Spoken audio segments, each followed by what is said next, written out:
श्रीपुर नाम के गांव में रामेश्वर नाम का एक ब्राह्मण अपनी माँ के साथ रहता था। वो दिन रात भगवान शिव की भक्ति किया करता था। शिव नाम का जाप सदैव उसके मुख पर रहता था। ओम नमः शिवाय, ओम नमः शिवाय, ओम नमः शिवाय। रामेश्वर बेटा, आज भी तूने मुझे नहीं उठाया, खुद ही उठकर घर के सारे काम कर लिए, खीर भी भोग लगा दी तूने तो। हाँ माँ, मैंने सोचा फटाफट से काम करके खीर बना लेता हूँ। शिवजी भी खीर के इंतजार में बैठे होंगे। ये लो, भोग की खीर खाकर बताओ कैसी बनी है। रामेश्वर बेटा, इस खीर को तू बचपन से शिवजी को खिलाता आ रहा है। जब तेरे बापू जिंदा थे तब वो प्रसाद की खीर खिलाते थे और उनके जाने के बाद तूने ये नियम बना लिया। तेरी खीर बहुत ही स्वादिष्ट बनती है बेटे, और मुझे पता है भगवान शिव भी तेरे हाथों की खीर खाने के इंतजार में रहते होंगे। तभी तो मैं सुबह जल्दी उठकर सबसे पहले खीर ही बनाता हूँ ताकि भगवान शिव को भोग लगा सकूं। रामेश्वर का नियम था रोजाना सुबह जल्दी उठकर घर के सारे काम निपटाना और फिर भगवान शिव के भोग के लिए खीर का प्रसाद बनाना। ये कार्य पहले उसके पिता करते थे और पिता के जाने के बाद शिव जी की सेवा और खीर भोग की पूरी जिम्मेदारी रामेश्वर ने उठा ली। रामेश्वर को विश्वास था कि भगवान शिव उसके द्वारा खिलाई गई खीर को रोजाना ही खाते हैं।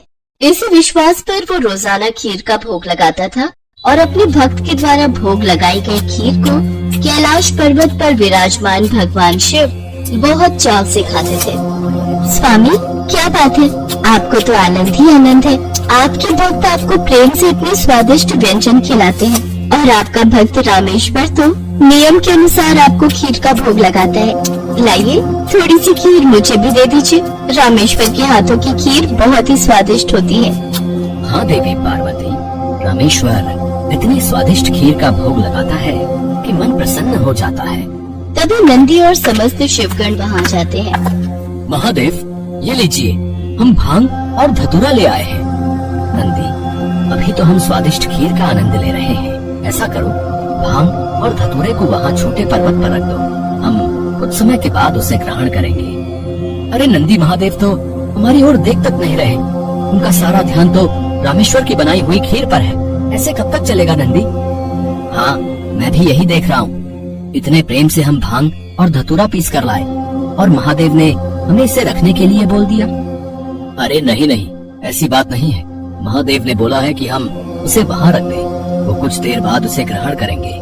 महादेव रोजाना रामेश्वर की भोग लगाई हुई खीर को बहुत चाव से खाते हैं। नंदी, मैं तो कई बार सोचता हूँ कि रामेश्वर की खीर में ऐसा क्या है कि भोलेनाथ सबसे पहले उसकी भोग लगाई खीर को ही खाते हैं और फिर और किसी तरफ उनका ध्यान ही नहीं जाता। तभी तो हम भांग धतूरा लेकर आए और उन्होंने बिना देखे ही इसे रखने के लिए बोल दिया। हाँ, कह तो तुम ठीक रहे हो भैरव। महादेव को भांग धतूरा इतना प्रिय है और रामेश्वर की खीर से ज्यादा तुम्हें इस समय कुछ भी प्रिय नहीं लग रहा। तो क्या किया जाए नंदी कि महादेव का ध्यान अपने भक्त रामेश्वर से हटकर हमारी ओर आ जाए? एक रास्ता है। नंदी ने सभी गणों के कान में कुछ कहा। उसके पश्चात सभी गण पृथ्वी लोक पर आ गए और सबने ब्राह्मण रूप ले लिया और सब लोग रामेश्वर के पास पहुँचे। रामेश्वर शिव जी को खीर का भोग लगाने के लिए बाजार से सामान खरीद रहा था। ब्राह्मण वेश में नंदी ने रामेश्वर से कहा, रामेश्वर, तुम हमें नहीं जानते पर हम तुम्हें बहुत अच्छे से जानते हैं। तुम भगवान शिव के भक्त हो और रोजाना उन्हें खीर का भोग लगाते हो। हाँ ब्राह्मण देव, आप तो सब कुछ जानते हैं। हाँ रामेश्वर, हम सब जानते हैं, इसीलिए तो हम तुम्हारे पास आए हैं। हमें पता है कि तुम महादेव के परम भक्त हो, पर तुम्हें पता है महादेव अब रोजाना खीर खाकर ऊब गए हैं, इसलिए अब तुम कुछ दिनों के लिए खीर का भोग रोक दो। तुम एक काम क्यों नहीं करते, तुम महादेव को सप्ताह में एक दिन खीर का भोग लगाया करो, जिससे महादेव को और अधिक स्वाद आएगा। अब महादेव को इतने सारे भक्त पूजते हैं, महादेव भी तो इतने सारे भक्तों के द्वारा दिए भोग को ग्रहण करते हैं, उनका पेट बहुत भर जाता है। अगर तुम उनको सप्ताह में एक दिन खीर का भोग लगाओगे तो उन्हें तुम्हारी खीर का इंतजार रहेगा और वो और अधिक आनंद से खीर खाएंगे। क्यों, हम सही कह रहे हैं ना? ये तो आप ठीक कह रहे हैं ब्राह्मण देव, इस विषय में तो मैंने कभी सोचा ही नहीं। अब मैं एक काम करता हूँ, मैं सप्ताह में एक दिन ही भगवान को खीर का भोग लगाया करूंगा ताकि वो और भी भक्तों का प्रसाद ग्रहण कर सकें और फिर उन्हें मेरी खीर का बेसब्री से इंतजार रहे। भोला भाला रामेश्वर शिवगणों की बातों में आ गया शिवगण खुशी खुशी कैलाश वापस लौट आए। अब शिव जी रोजाना रामेश्वर की खीर का इंतजार करने लगे कि कब रामेश्वर उन्हें भोग लगाए और कब वो खीर का भोग खाए। पर कुछ दिनों तक रामेश्वर ने खीर का भोग बनाया ही नहीं, तो शिव जी को खीर कहाँ से मिलती। अब सप्ताह में एक दिन रामेश्वर ने खीर का भोग लगा दिया तो शिव जी ने खीर खा ली। फिर उसके बाद कुछ दिन और खीर नहीं मिली तो भगवान शिव सोच में पड़ गए। उन्होंने अपने नेत्र बंद किए और उन्हें सारी सच्चाई पता लग गई और भगवान शिव को गुस्सा आ गया। शिव जी को गुस्से में आया देख सभी गण उनके समक्ष हाथ जोड़कर खड़े हो गए।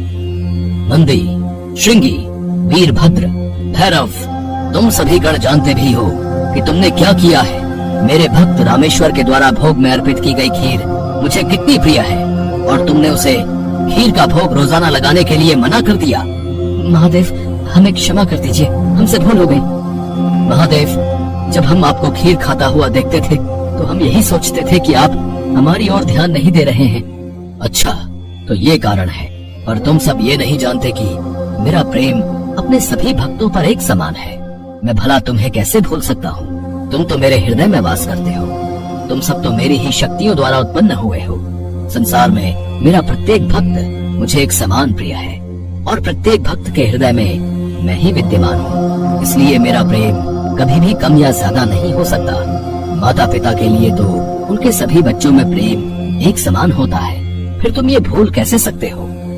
भगवान शिव की बातें सुनकर सभी शिवगण समझ गए कि उन्होंने कितनी बड़ी भूल कर दी। सचमुच महादेव का प्रेम तो अपने सभी भक्तों के लिए एक समान रहता है। इसके बाद सभी शिवगण फिर से एक बार रामेश्वर के पास गए।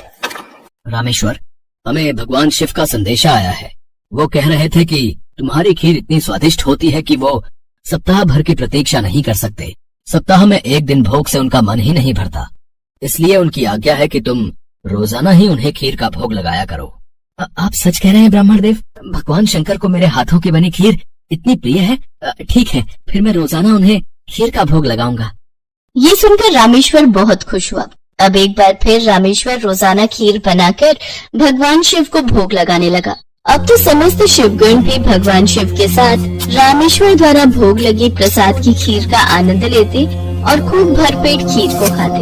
भगवान शिव और देवी पार्वती दोनों सभी गणों को इस प्रकार खीर खाता देख मंद मंद मुस्कुराने लगे। भगवान शिव ने अपने परम भक्त रामेश्वर को सभी सुख सुविधाओं से पूर्ण रखा। उसके जीवन में कभी भी कोई कठिनाई नहीं आई। रामेश्वर का विवाह एक बहुत ही सुशील कन्या के साथ हुआ। उसके घर में 2 बच्चों का जन्म हुआ। अपने परिवार के साथ संपूर्ण जीवन खुशी खुशी व्यतीत करके रामेश्वर अंत में मोक्ष को प्राप्त हुआ।